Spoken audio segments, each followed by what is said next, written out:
Komisi Independen Pemilihan Kota Langsa menetapkan syarat bagi calon wali kota dan wakil wali kota lewat jalur independen atau perseorangan pada pemilihan kepala daerah atau Pilkada 2024.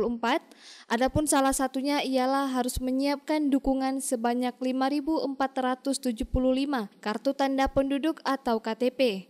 Penetapan ini tertuang dalam Keputusan KIP Kota Langsa nomor 220 tahun 2024 tanggal 19 April tahun 2024 dan dukungan KTP tersebut harus memiliki sebaran minimal di 3 kecamatan dalam wilayah pemerintah Kota Langsa.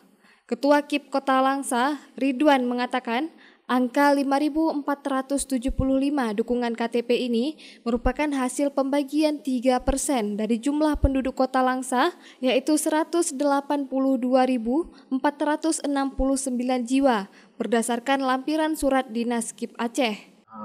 Untuk independen di Kota Langsa syaratnya sama semua, pada intinya 3%.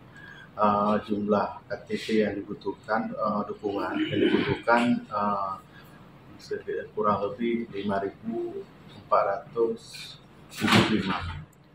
Dalam rangka persiapan Pilkada 2024, KIP Aceh telah mengeluarkan tahapan dan jadwal penyelenggaraan untuk pemenuhan persyaratan dukungan pasangan calon perseorangan dimulai pada 5 Mei 2024 sampai 19 Agustus 2024. Sedangkan pengumuman pendaftaran pasangan calon dimulai pada 24 Agustus 2024 sampai 26 Agustus 2024, serta pendaftaran pasangan calon dimulai dari 27 Agustus hingga 29 Agustus 2024. Dari Langsa, Selinovita melaporkan untuk Puja TV Aceh.